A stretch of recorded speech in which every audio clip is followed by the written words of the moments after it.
Shogun's Blade is a 3D hack and slash where you take up arms underneath either Ieyasu Tokugawa or Ishida Mitsunari's banner and properly tear your way through historical Japan using nothing but your swords and magical jewel powers.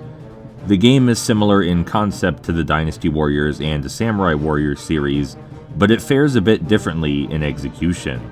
Sure, you've got your basic slashes and jumps, and you can dodge and block, but there are also the jewels, special collectibles you can explode to deal massive damage to a group of foes and, more importantly, rescue you from their attacks.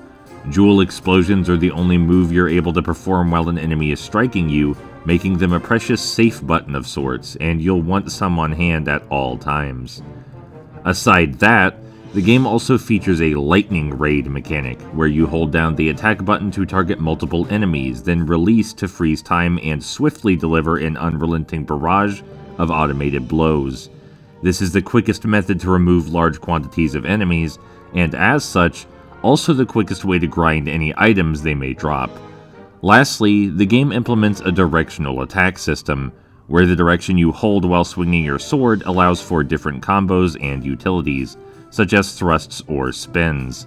It's not terribly useful, but it's a pleasant detail.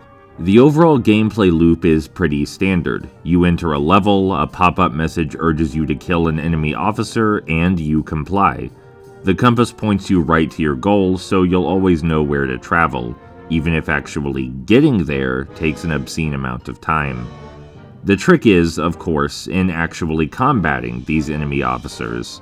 They deal incredible amounts of damage to your character, and there are two methods to deal with their formidable offense. Firstly, you can grind. Every enemy you kill, every combo you execute, and even some items you pick up can all increase your stats. As you level up, you'll move faster, hit harder, and you can stomach more punishment from enemy blows. Unfortunately, grinding is an excruciatingly slow process in this game. It's probably how you're intended to beat the game and overcome its challenges, because the design places so much emphasis on these stats. But, alternatively, you can cheese. When confronting an officer, if you attack from the sides or back, they have a lesser chance to evade or block you. If you knock them into the level geometry, they can easily become stuck and allow you to wail on them with impunity. It's also possible to get them stun-locked by executing the first few hits of your combo, then pausing before your finisher, then swiftly restarting the combo. Playing the game this way is high risk because a single stab from behind by an enemy soldier can leave you open to a brutal retribution by the officer you're oh so slowly trying to whittle down. You can mitigate the risk by killing nearby mooks though. If you use Lightning Raid on enough of them, they're bound to drop health refuels or some of those precious jewels. So, while the intended gameplay flow is about grinding, and more grinding until you actually deal reasonable damage, I played the game in a far more direct and probably far less tedious fashion. Don't get me wrong, cheesing them still takes a while.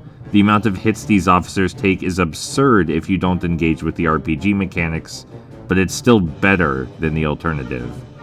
I don't want to say Shogun's Blade is trash, but it does feel a bit cynical. The reliance on level grinding is so massive that it pushed a 2-hour game to a 5-hour game for me, and it would probably push all the way to 10 hours if you played normally. The combat mechanics and ideas are solid enough, but there's very little of substance to engage with. Unfortunate.